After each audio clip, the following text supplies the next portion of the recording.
आदरणीय अध्यक्ष जी,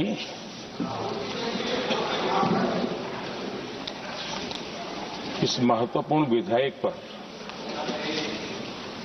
आज सुबह से चर्चा प्रारंभ हुई है।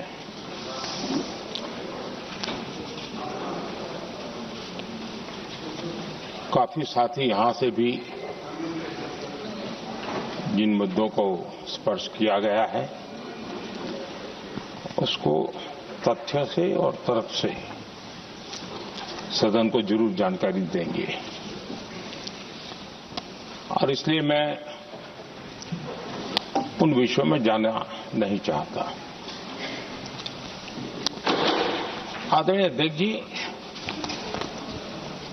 राष्ट्र के जीवन में कुछ महत्वपूर्ण पल आते हैं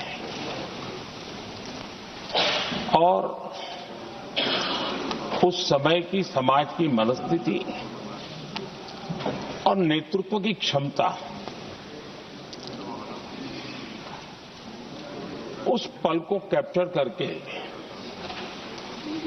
एक राष्ट्र की अमानत बना देती है,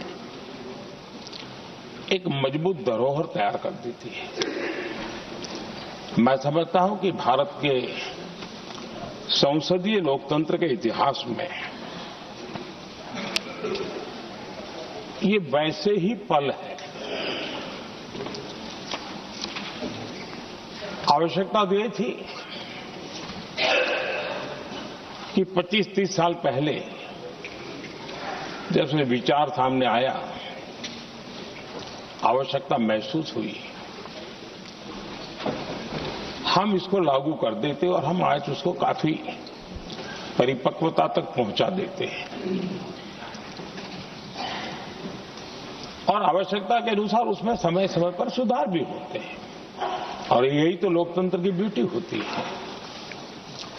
हमारी मदर ऑफ डेमोक्रेसी है, हमारी हजारों साल की लोकतंत्र की एक विकास यात्रा रही है और उस विकास यात्रा में एक नया आयाम जोड़ने का एक शुभ अवसर सदन के हम सभी साथियों को मिला है और मैंने प्रारंभ में कहा है कि हम सब भाग्यवान हैं कि हमें ऐसे महत्वपूर्ण और देश की आधी आबादी को इस राष्ट्र निर्माण की नीति निर्धारण प्रक्रिया में हिस्सेदार बनाने का सौभाग्य मिल रहा है।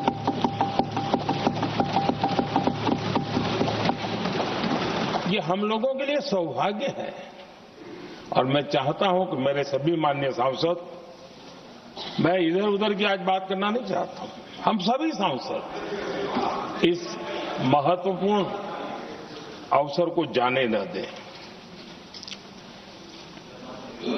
हम भारतीय सब मिल करके देश को नई दिशा देने जा रहे हैं। हमारी शासन व्यवस्था को संवेदनशीलता से भरने का एक सार्थक प्रयास करने के लिए जा रहे हैं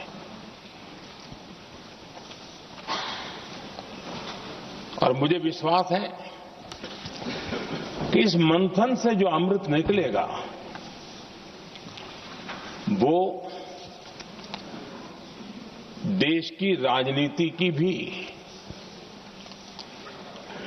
उसके रूप स्वरूप को तो तय करने ही करने वाला है, लेकिन ये देश की दिशा और दशा भी तय करने वाला है। इतने महत्वपूर्ण मोड़ पर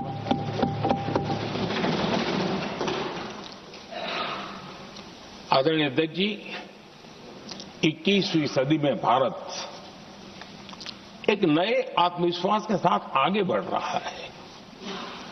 विश्व में भी आज भारत की स्वीकृति हम सब महसूस कर रहे हैं और ये हम सबके लिए गौरव का पल है। एक समय हमारे पास आया है और इस समय को हमने एक विकसित भारत के संकल्प के साथ जोड़ा है।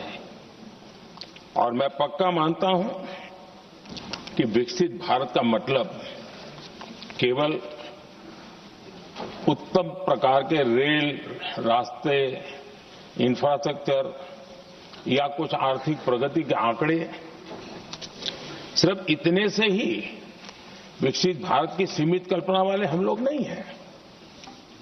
हम चाहते हैं कि विकसित भारत जिसके नीति निर्धारण में साच अर्थ में सबका साथ सबका विकास का मंत्र समाहित हो, देश की 50% जनसंख्या नीति निर्धारण का हिस्सा बने, ये समय की मांग है। हम पहले ही देरी कर चुके हैं। कारण कोई भी होंगे, जिम्मेवार कोई भी होंगे, लेकिन इस सच्चाई को हमें स्वीकार करना होगा कि जब हम अकेले मिलते हैं तब मानते हैं हाँ यार, लेकिन जब सामूहिक रूप से मिलते हैं, मुझे याद है कि जैसे इसकी प्रक्रिया चली थी, सभी दलों से मिलना हुआ है, एक दल को छोड़ करके जिन जिन से मिलना हुआ है, हर एक ने सैद्धांतिक विरोध नहीं किया है। बाद में जाकर के जो कुछ भी हुआ होगा, राजनीतिक दिशा पकड़ी जा रही है, लेकिन जो राजनीतिक दिशा में ही सोचते हैं, मैं उनको भी एडवाइज करना चाहूंगा, एक मित्र के रूप में एडवाइज करता हूं और सबको काम आएगी। हमारे देश में जब से विमेन रिजर्वेशन को लेकर के चर्चा हुई है और उसके बाद जब जब चुनाव आया है, हर चुनाव में महिलाओं को मिलने वाले इस अधिकार का जिसने विरोध किया है, जिसने विरोध किया है, देश की महिलाओं ने उन्हें माफ नहीं किया है। उनका हाल बुरे से बुरा किया है। लेकिन ये भी देखिए कि 24 के चुनाव में ऐसा नहीं हुआ। क्यों नहीं हुआ? ये इसलिए नहीं हुआ कि 24 में सबने सहमति इसको पारित किया, तो ये विषय ही नहीं रहा। किसी के पक्ष में पॉलिटिकल फायदा नहीं हुआ, किसी का नुकसान भी नहीं हुआ। सहज रूप से जो मुद्दे थे, उन मुद्दों के आधार पर चुनाव लड़ा, क्योंकि 24 में सब साथ में थे। कुछ लोग यहां हैं, कुछ लोग नहीं है, लेकिन सब साथ में थे। आज भी मैं कहता हूं, अगर हम सब साथ में जाते हैं तो इतिहास गवाह है कि ये किसी एक के राजनीतिक पक्ष में नहीं जाएगा, ये देश के लोकतंत्र के पक्ष में जाएगा, देश के सामूहिक निर्णय शक्ति के पक्ष में जाएगा और हम सब उसके यश के हकदार होंगे। न ट्रेजरी बैंक उसका हकदार रहेगा, न मोदी उसका हकदार रहेगा, यहां बैठे हुए सब हकदार रहेंगे। और इसलिए जिन लोगों को इसमें राजनीति की बू आ रही है, मैं चाहूंगा कि वो खुद के परिणामों को पिछले 30 साल में देख ले। फायदा उनका भी इसी में रास्ता दिखा रहा हूं, इसी में फायदा है कि जो नुकसान हो रहा है उससे बच जाओगे। और इसलिए मैं समझता हूं कि इसको राजनीतिक रंग देने की जरूरत नहीं।